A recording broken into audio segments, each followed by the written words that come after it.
চাচা ডাকতেছ নাকি? চাচা ডাকতেছ মনে হচ্ছে।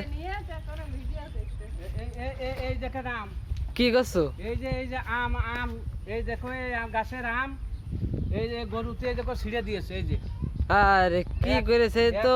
এই এক পিস আম 2.5 কেজি ওজন। 2.5 কেজি? 2 কেজি 445 গ্রাম হয়েছে। ওরে কাটি মাটি এখনো কিছু হয়নি। এই গরু ছেড়ে দিল, সে গরুতে দেখো বাঁশ খুঁটি সহকারে ভাঙে সেই আম ছিঁড়ে ফেলেছে। কি সর্বনাশ! কদিন যদি 1 বিঘা জমি ধান নষ্ট হইতো তাও এত কষ্ট হইতো না, সেই কষ্ট পাইছি এই আম নিয়ে। আরে সর্বনাশ! এই কষ্ট সহ্য করা যায় না, যে সহ্য করবে সহ্য করার মতো না। হ্যাঁ, গাছে আম বেশি পড়েছে। এই যে গাছ কেবল এইবার লাগাইলাম, এই যে গাছ এবার লাগাইছি, এবার লাগাইতে সেই সব বইল হইলো, খুব ভেঙে দিলাম। বইল ভেঙে দিয়ে মনে করলাম যে একটা আম রেখে দিই, কিরাম হয়। তা সে আম হয়েছে তোমার 2 কেজি 445 গ্রাম। এই দেখো, ওই দেখো।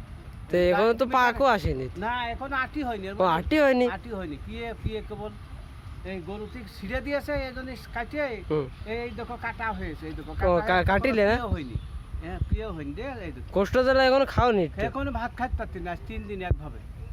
খালি আমের শোকে আমি মানে কাতর হয়ে গেছি, জীবনটা ধ্বংস করে দিয়েছে। এই গরু বেচলে দাম হয় না, তাই আমের যে দাম, সেই আমের দামের গরু বেচলে হয় না।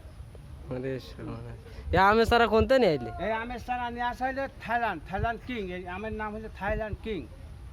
হ্যাঁ, থাইল্যান্ড কিং মানে থাইল্যান্ডের রাজা, মানে থাইল্যান্ডের ওই রাজার না, মানে ওই কি কয় যে মন্ত্রী না কি কয়, রাজার তো কয় কিং, সেই থাইল্যান্ডের কিং।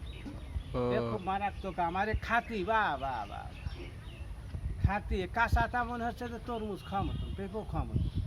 নারকেল খালি যেরাম স্বাদ লাগে না, একেবারে সেইরাম। এই সেই অবস্থায় রয়েছে এখন। এ তো খাতেও পারতিস না, মায়ার জ্বালায়। এটি ফ্রিজে থুসছি আর দেখতেছি, আর বাসা পানি ফেলাচ্ছি কষ্টের জ্বালায়। তাহলে এখন এই আমের জ্বালা মাঠে যাওয়া বন্ধ না? সব বন্ধু। আমি তো মার্কেট করতে যাইতে পারছি না আমের শোকে। ছেলে ফেলে নিয়ে যখন মার্কেট করতে যাবো তা যাইতে পারছি না। আমের শোকের জ্বালায় মানে আমার 3 দিন খাওয়া নেই।